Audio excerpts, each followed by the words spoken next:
Assalamualaikum warahmatullahi wabarakatuh. Perkenalkan, kami dari kelompok 13 mata kuliah Batu Tanah dan Terak akan mempresentasikan mengenai studi kasus selek dan refraktori yang ada di PT Antam UBPE Bongkor. Sebelum penjelasan lebih lanjut, berikut adalah anggota kelompok kami yang terdiri atas Muhammad Zafir Gifari, Amri Kusuma, dan Nuri Prasetyo, Iwanul Hayat Putra, dan saya sendiri, Daniel Barfgani. Kemudian ini adalah yang menjadi poin-poin akan disampaikannya presentasi kali ini yang terdiri atas introduction, raw material and product, proses produksi, select, refactory, dan juga kesimpulan. Bagian pertama yaitu introduction. Negara Indonesia merupakan salah satu dari 5 negara di dunia yang tergolong sebagai negara penghasil bahan baku emas terbesar. Hal tersebut dapat terjadi karena negara ini sendiri juga memiliki cadangan sumber daya alam yang sangat berlimpah. Salah satunya yaitu emas yang tersebar di berbagai daerah Indonesia. Emas merupakan jenis logam transisi atau orang biasa mengenal dengan istilah logam mulia. Cadangan emas di Indonesia tergolong melimpah, menjadikan banyaknya perusahaan yang bergerak di bidang industri pertambangan dan juga ekstraksi emas. Salah satu perusahaan BUMN yang terkenal dalam bidang ini yaitu PT Aneka Tambang atau lebih akrab disebut dengan PT Antam. Salah satu PT Antam yang terkenal sebagai penghasil emas ini berlokasi di daerah Bongkor, Kabupaten Bogor, Jawa Barat. Dan dari sini kami akan mempelajari mengenai bagaimana proses produksinya. Raw material dan produk. Raw material atau bahan mentah yang digunakan oleh PT Antam untuk menghasilkan emas sebagai produk jadi yaitu biji dari sebuah batuan yang di dalamnya terdapat kandungan emas dan perak. Biji yang akan diolah lebih lanjut terbagi atas 3 jenis berdasarkan kadarnya, yaitu waste, low grade ore, dan high grade ore. Waste merupakan biji yang memiliki kadar emas kurang dari 1 ppm, sehingga dikategorikan sebagai golongan paling rendah. Jenis kedua yaitu low grade ore, merupakan biji yang memiliki kadar emas antara 1-40 ppm.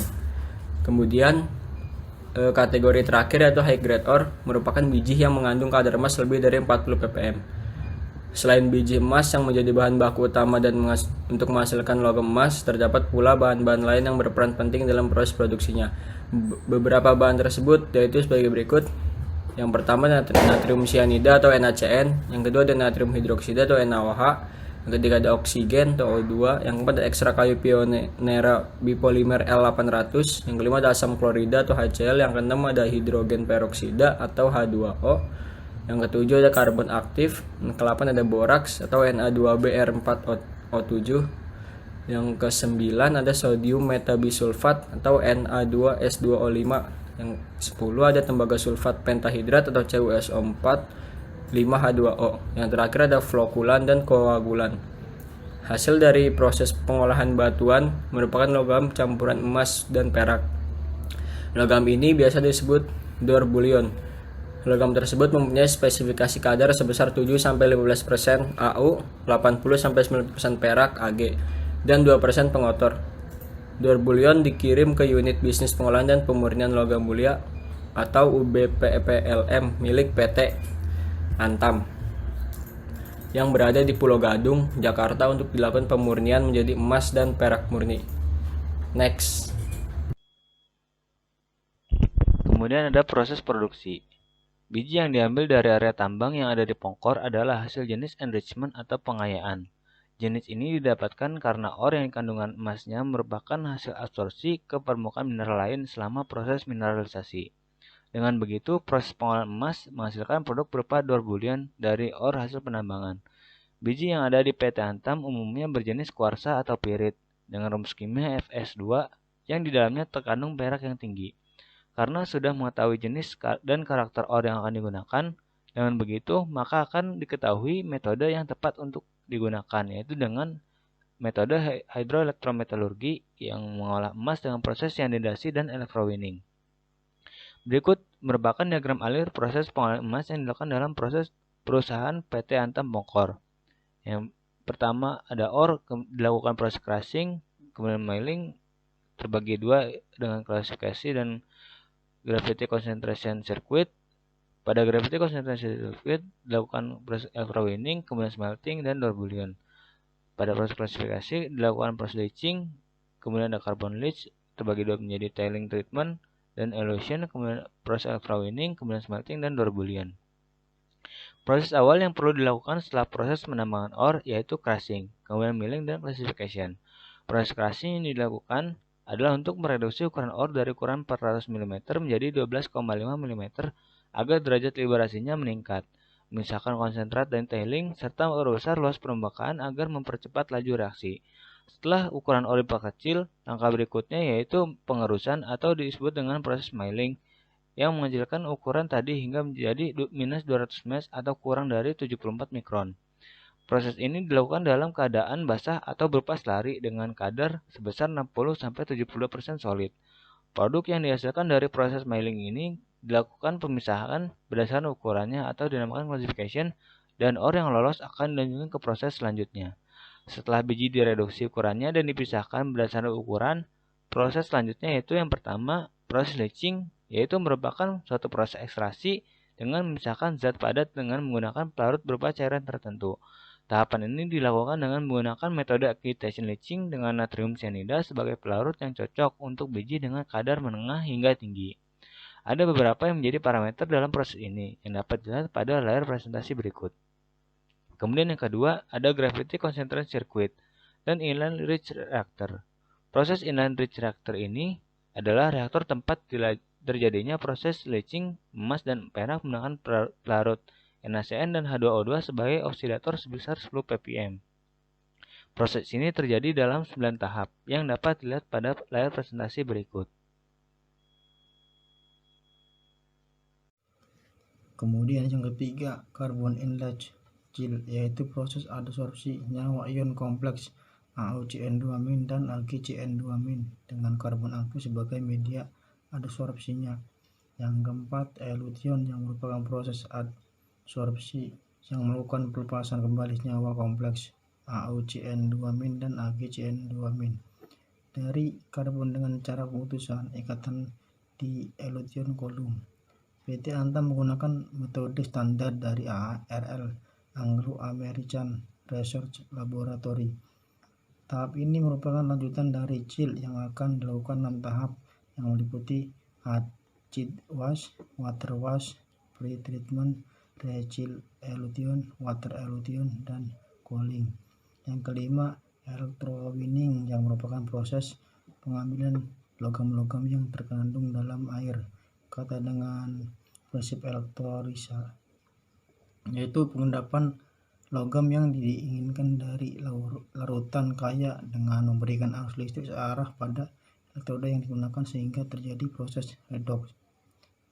Yang keenam yaitu smelting yang merupakan proses yang bertujuan untuk memisahkan logam emas dan perak dalam cak dari selak pada titik leburnya dengan bantuan boraks. Berikut adalah diagram alur proses smelting.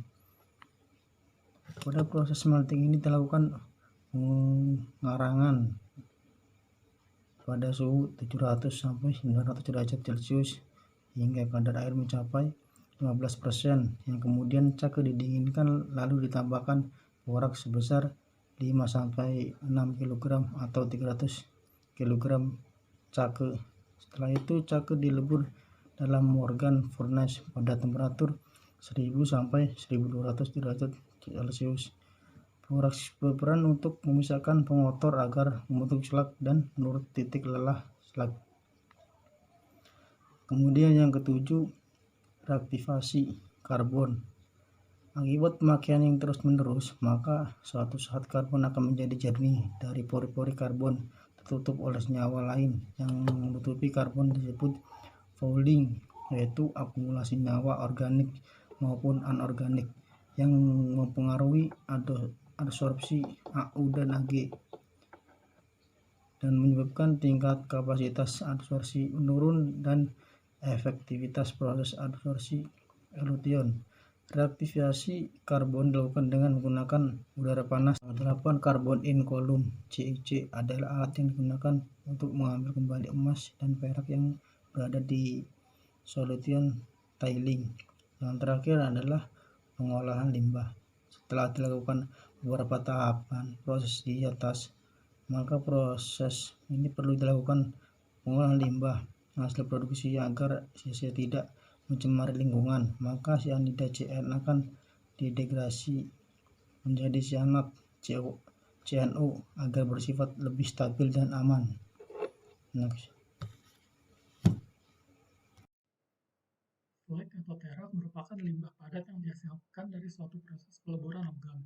Pada proses peleburan emas yang dilakukan di PT Antam Pongkor ini, slag terbentuk saat proses peleburan berupa kalsium karbonat dan boraks dipisahkan dari logam cairnya. Keberadaan slag terdapat pada bagian atas logam cair atau dapat dikatakan mengambang pada permukaan logam cair.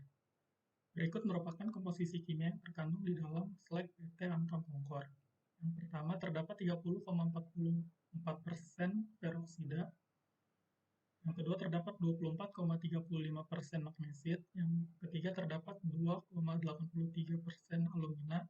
Yang keempat terdapat 40,56% silika dan yang terakhir terdapat 1,82% alkalis.